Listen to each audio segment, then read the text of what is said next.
दारू पिऊन सासूच्या घरासमोर दंगा करून तिला जावयाने मारहाण केल्याचा प्रकार संजयनगर परिसरात घडलाय आणि या प्रकरणी जखमी सत्यवा बिरुकोकरे वय 42 राहणार जिल्हा परिषद मराठी शाळा क्रमांक 42 नजीक संजयनगर सांगली यांनी संजयनगर पोलीस ठाण्यात फिर्याद दिलेली आहे। घटनेची माहिती अशी की संजयनगर येथे राहणाऱ्या फिर्यादी सत्यवा कोकरे यांच्या घरी मंगळवारी दुपारी 3च्या सुमारास त्यांचा जावई संशयित राहुल धुळा कोळीकर वय 29 राहणार आदगोंडा प्लॉट संजयनगर सांगली पूर्वी झालेल्या भांडणाचा राग मनात धरून त्याने सत्यवा यांना तुमच्या मुलीला माझ्या समवेत पाठवून द्या असं सांगितलं आणि यावरून दोघांमध्ये वाद झाला। संशयित राहुल याने सत्यवा यांच्या मुख्य दरवाजावर दगड फेकून त्यांना मारलं।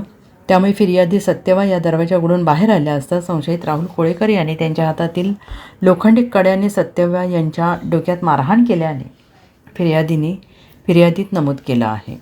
पोलिसांनी राहुल कोळेकर याच्या विरोधात गुन्हा दाखल केला आहे। Bureau report SBN Marathi Sangli.